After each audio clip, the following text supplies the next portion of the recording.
Guys, magandang hapon. Long shortcut na naman kami dahil pupunta kami kay Angkol. Kukuha kami ng 5 kilong moton. Si Yuan nandoon, tapos si Deepak. So naglakad-lakad na naman tayo dito.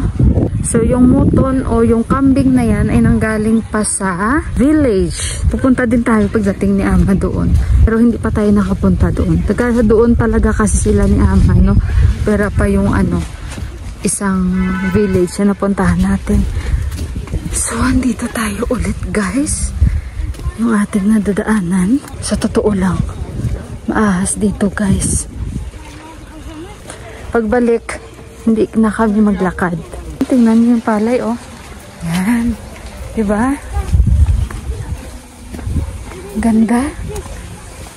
I-harvest na ito nila. Ito yung nakikita niyo, guys. Pag nasa bintana, ako. Ang ganda, diba? A green, green grass of hope. I-attempt na naman tayo nito dahil punta dito, punta doon. Hindi maganda yung daan dito. Tingnan nyo, dikit-dikit. Oh, malalaki nga ang bahay, pero dikit-dikit naman. Hindi kagaya sa atin. At least, yung subdivision, naka-divide talaga siya. Dito, iba, dikit-dikit. Ang dami nilang marigold, oh. Bintang-binta yan sa festival na ito. Yan.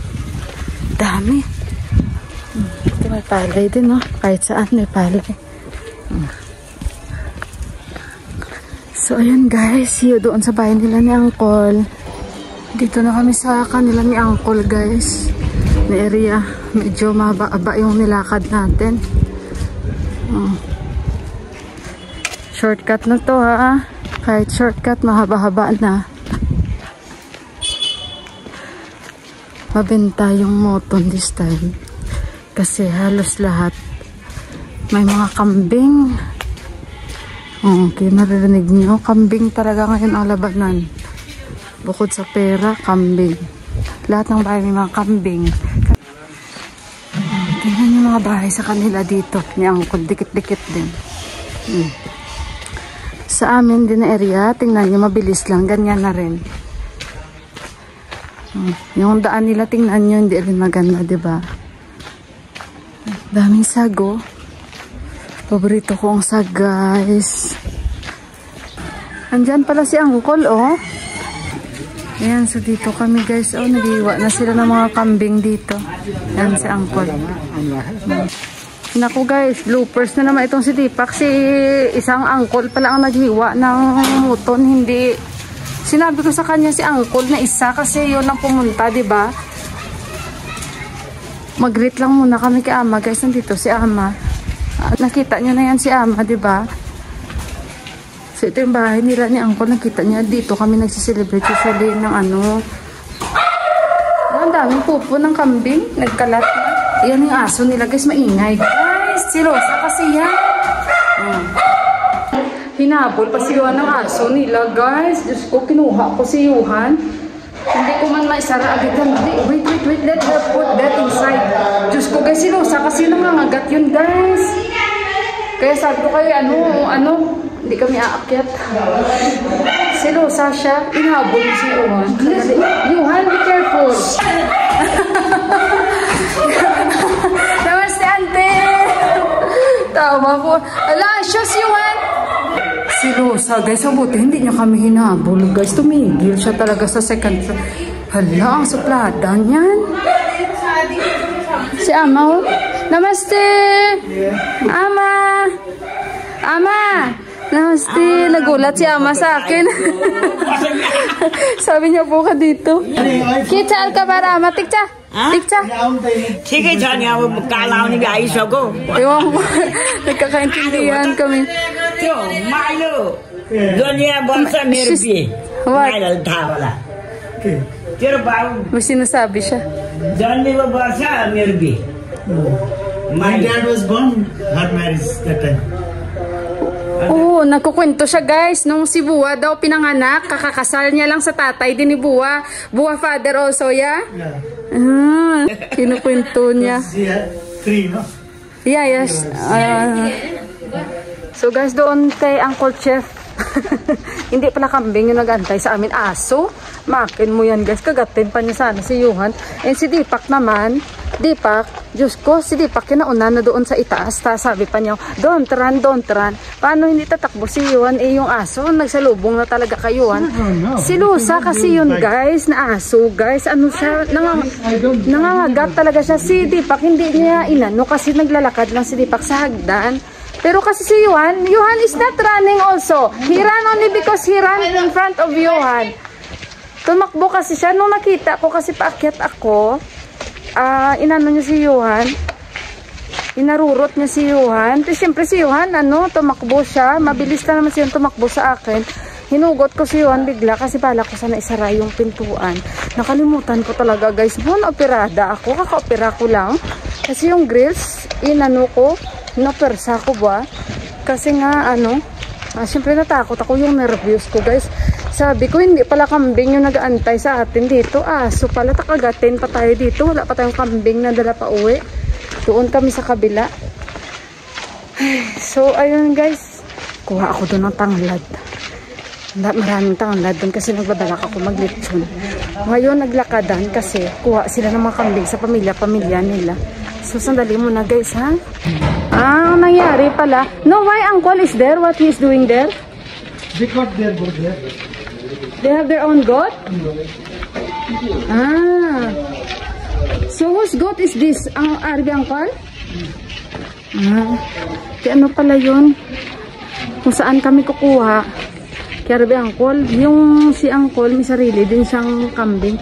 Ay naku, mali-mali ang detalye ni Deepak sa akin. Pati ako hinihingal din sa kanya. Kagatin pa kami ng aso. Kahit saan guys, may mga dugo. Hindi ko na ipapakita sa inyo. Kasi nga lahat nagkate-katay na sila guys. Pati daan nila. Halos may mga dugo ngayon. Kasi nga sa kambing. Kawawa ang kambing. Special ang kambing sa ngayong araw nito. Itong araw na kasi kakatay sila kaya lahat. Labas ng bahay nila may mga dugo. Guys, nandito na kami sa kanila ni Uncle. Mabilis lang kami, dahil kami ay nagtaksi. Dahil kung nakarin, malayo ito, guys. Ayan.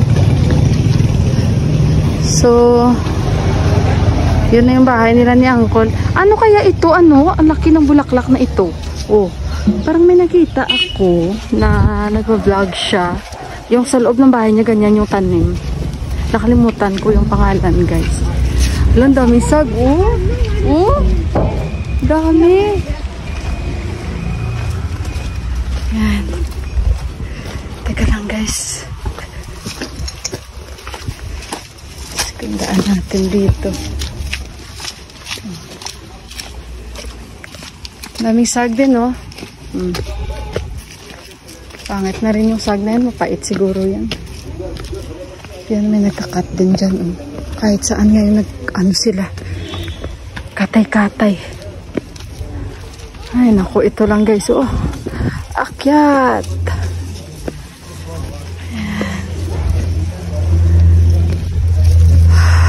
Yan yung bahay nila ni Uncle. Ay, may tanglad pa kaya sila ni Uncle. Hindi ako ng tanglad kasi gusto kong mag-roast ng chicken, whole chicken sa oven. Ko yun, lagyan ko na maraming tanglad kasi marami silang tanglad. Hala, ang taba ng mga guys, sag. Taba. Diba may ganyan? Save na kayo sa pang-ulam. Ito ang tanglad nila ni auntie, Yan yung tanglad nila, Kunti lang, nahiya naman ako. Pasok tayo guys, sandali. Dito na kami kay guys. May lock sila dito. Now we can take how they prepare. How they prepare, yeah. Upstairs. So dito na tayo guys. Ayos, Arbitwer. Yan, dito si auntie. So guys, may papruta si auntie sa atin. Kain tayo, mangga, mansanas. Kain tayo. Auntie, thank you. And ayan, nagluluto si auntie kumbaga para sa atin. Parang ito, dinuguan. Yan. Liver yan. And blood. Blood mix. Tsaka gawa siya ng salad, guys. Ayan. So, ito yung kitchen.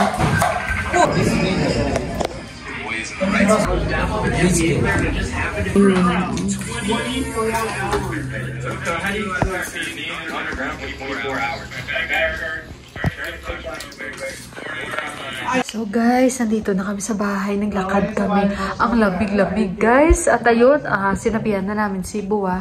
Dahil si Buwa talaga yung naghihiwa pag may mga moton kami. Hindi na namin pinahiwa kay Uncle. At si Dipa kasi may trabaho pa. Pinakain pa kami nila yung niluto ni Auntie.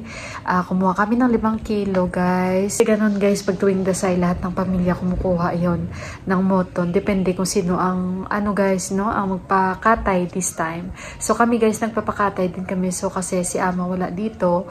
So ayun, si Uncle Chef. And si Uncle naman na isa, kanina nagkamali lang. Kasi nga, may sarili siyang kambing na dinala din. And syempre para din sa pamilya yon sa Dasay, ipapakain. And of course sila ni Uncle, galing din yun. Si Uncle nagdala from sa isang village nga. So, ayun, kumuha na kami doon ng party namin. At may bayad din guys, hindi yun libre. So, 5 kilo yun. Pero at least kahit paano makakasave kami. And ayun, magluluto ako ng kaldereta. Pero hindi muna ngayon. And ayun guys, sobrang busy ngayon sila. Dahil talagang ilang araw na lang. I think yung Dasay this week. Wednesday, this Wednesday itong Merkules na. So, kaya, ayun, sinasabihan nila ako kanina ni Auntie na see you, Mila. So, ayun, magkikita na naman kami ulit. So, ayun guys, nag-chop-chop si Buwa sa baba. At hindi na ako magluluto kasi may ulam pa kami kanina. And baka bukas magluto ako ng moto. So, abangan nyo na lang yung mga celebration namin dito guys And hanggang dito na lang yung vlog ko. Maraming salamat po muli. God bless you all and I love you. Bye guys!